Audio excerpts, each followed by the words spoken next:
Blue is the only character in the entire Pokemon series to be a rival, gym leader, and champion all combined. He is from the Kanto region and appears in almost every main Pokemon game. All the way from the first generation game, he is introduced to the player as a rival. Many saw Blue as self-absorbed and short-tempered. When you beat the game, Professor Oak reveals to Blue that he should have raised his Pokemon with more love and care. Trainers Red and Blue both have a strong rivalry with one another since they were infants, as Professor Oak said. Red and Blue used to be best friends, which is said in the instruction manuals of the Pokemon games, until Blue started to bully Red. This could be the reason why Red rarely talks. Although Oak is Blue's grandfather, he lets Red pick his starter Pokemon first. Then immediately, Blue steps in to get a starter that has a type advantage against the starter you picked. That's what most rivals do, but Pokemon Yellow takes it up a notch. During the first battle in the Professor Lab and the optional battle on Route 22, if you were to win against his Eevee with your Pikachu, his Eevee would evolve into a Jolteon. But if you lost only one of these two battles, Eevee evolves into Flareon. Finally, if the player loses to both those two battles, Blue's Eevee would become a Vaporeon. Not just this, but half of his team are evolved with an evolution stone. These are Executor, Ninetales, and Cloyster. It depends on which form his Eevee is in. It's a cool detail the game decided to add in to make the gameplay different at times. Blue does the most battles out of any individual rival except for Hop, and every single one of these are where we least expect him to appear, such as the bridge in Viridian City or on the SS Anne. A fan theory is that the main character took Blue's Raticate's life after he was defeated on the ship.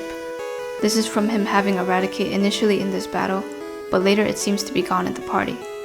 And it's also connected to how Blue was at the Pokemon Tower in Lavender Town to mourn his lost Pokemon. But Blue could just be there to complete the Pokédex, cause he mentions having caught a Cubone, and he couldn't find a Marowak.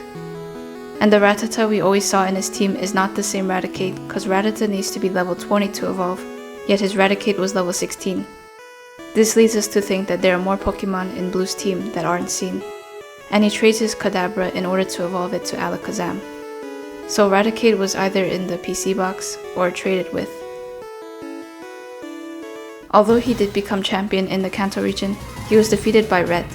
So in Pokemon Gold and Silver, Blue decides to become a gym leader instead. In Viridian City, after Giovanni initially was there, decided to leave. Blue is the only gym leader in Pokemon without a specific type. All his Pokemon are mixed, and that's why it was fitting to put him as both rival and champion. His team is too brutal. He has the highest levels for any gym leader, excluding rematches, and uses a full party of 6. No matter what starter type you have, there will always be a Pokemon in his team that directly counters it. Comparing Pokemon Gold and Silver and Heart Gold Soul Silver, I would say Blue was harder to battle in Heart Gold Soul Silver, in addition to this puzzle. Starting off is a level 58 Rhydon that knows both Stone Edge and Earthquake, which was a nightmare for all the Typhlosions out there. Crazy enough, Machamp has these two same moves alongside Thunder Punch.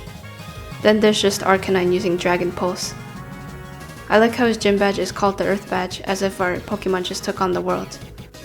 In this game, the method of getting his number is slightly different from other gym leaders. The Pokemon of the player's team must be at maximum friendship, and specifically have it massaged by Daisy Oak 5 to 7 times. After that is when she would give Blue's number.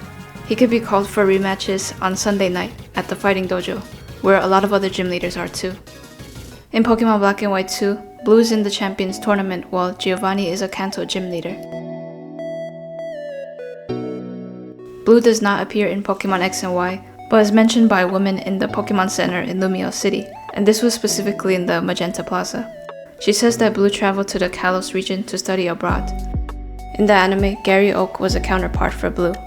They both are the same person as you could see, but unlike Blue, Gary wasn't able to take over Viridian City Gym.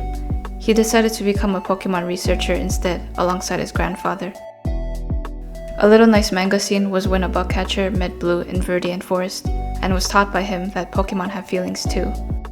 Remember how I mentioned Red and Blue were tense rivals? Nintendo was originally going to have default names for these two trainers. Way back in the early 1990s, Nintendo and Sony had a console war. So Red would have been Nintendo and Sony would be the rival. Credits to the data miners who discovered this. In Pokemon Sun and Moon, Red and Blue appeared together at the Alolas battle tree, and you could battle both of them. Who do you prefer, red or blue? After this would be in Pokemon Let's Go Eevee and Pikachu, where Blue is first encountered in Viridian City. He mentioned how he left on a journey from Pallet Town. After the player obtained 7 badges, Blue appeared in Professor Oak's lab, congratulating Trace and the player. Blue congratulates the two for defeating Team Rocket, then rewards them with a keystone each, and gives Megastones for each starter Pokemon, and these are to help for the Elite Four. Blue's journey through the Pokemon games truly show why he's one of the most iconic rivals in the series. He left a lasting impression on every generation of trainers. Let me know in the comments which version of Blue was your favorite and most challenging. Thanks for watching. Don't forget to like, subscribe, and hit the bell so you won't miss a video. Until next time.